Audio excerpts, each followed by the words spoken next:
Now, what in the Carnival is going on here? So, we have a Carnival cruise ship that has experienced two major medical emergencies within around a week of each other. The first incident was an elderly man that ate a battery. And the second one, well, just understand that both of these required a medevac, a medical evacuation by helicopter. And for the second one, I don't know the exact nature or reason why a passenger had to be picked up. I do know that well, our Coast Guard doesn't get enough credit. And this is a really kind of random topic to dive into, but I gotta say that should something happen like an accident or somebody's being dumb on a cruise ship, makes a mistake to the point where they need immediate medical attention, the Coast Guard is the one that has to deal with you. We have a situation where sometimes the rescuers end up maybe putting themselves in a situation where they themselves has to be rescued. Thankfully, it didn't get to that point, but I do have a video to show all of you as a medical helicopter almost got into a lot of trouble. By the way, quick location update for anybody that is curious. Maybe you are, maybe you're not. I am in Madrid, Spain. I arrived here safely. Tomorrow I head over to Athens, Greece, my first time over in Greece, to prepare to board Resilient Lady Virgin Voyage's new ship. I'll be on board for 2 weeks, and my vlogs will be on my other channel, Jay the Nomad. Make sure you guys check that out. Also, speaking of my other channel, you guys don't like scuba diving very much. I put up a video recently about my adventures. I'm officially scuba certified, the basic program that they have, PADI certification, and well, it didn't get too many views. So now I know I will no longer be doing scuba diving videos on my channel. I might give you guys a clip or something like that, but I promise you I will never do one of those videos ever again. So we have two dates to look at, May 9th and a week or so prior to that, April 29th. On board the Carnival Dream, let's just say for some unfortunate passengers, it wasn't a dream. It was more of a nightmare as medical emergencies took place on board during those dates. The first one on May 9th involved an 86-year-old man that for some reason, somehow, and the reason is unknown, ingested a battery. He then started to display gastrointestinal symptoms and well, he couldn't control, all the stuff that goes on down there. And then they come to find out that he ate the battery and required medical attention. So a helicopter came, airlifted him, and he was able to get the care that he needed. Now, the video that I want to show you took place on April 29th.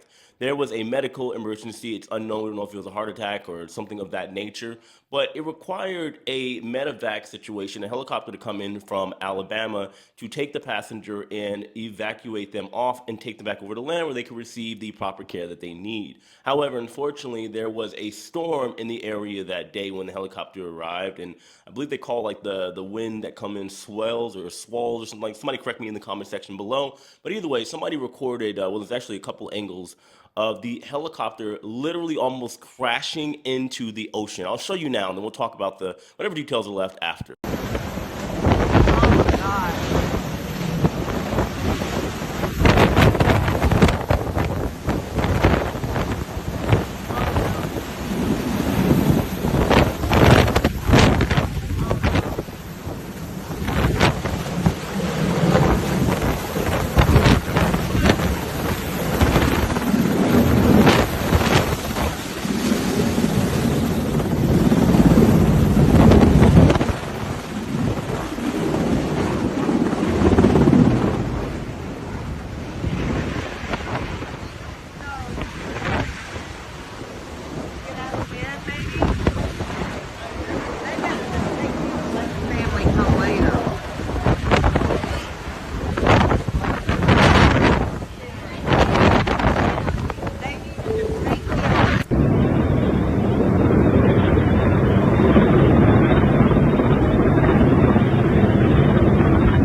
Talk about a scary moment when the people that are supposed to be rescuing you end up getting to a point where they almost crash and they themselves end up needing to be rescued. Well, who knows? They probably could have been okay considering the training that they have. But either way, nevertheless, a very scary situation. And it just goes to show what these men and women risk in order to save all of you that either, well, just happen to have some medical bad luck or do something stupid on board cruise ships. Now, when it comes to this particular helicopter, they did have to abort mission and go back over to Alabama.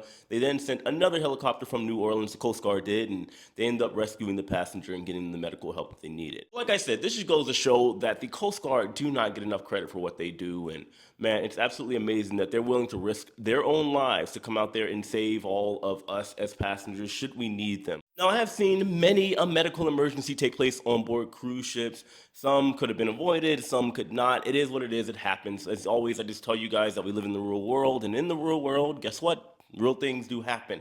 But just to be very clear here, I know some of you carnies out there, you very important, fun people, are going to get very mad because they're going to say, well, why are you always talking about Carnival? I always bring this up, guys. It's just because there's a situation on board a Carnival ship, and Carnival being one of the most popular lines, well, naturally, it's going to get some attention. And you guys have shown me that you do either enjoy or get some type of information and value out of the Carnival content. So naturally, whenever there's a Carnival situation, then yes, I'm going to jump on it. Just like Royal Caribbean and, well, the Mafia Shipping Company. I'm not trying to get put into one of those cargo boxes and shipped off somewhere. I don't want that to happen. Same with the mouse.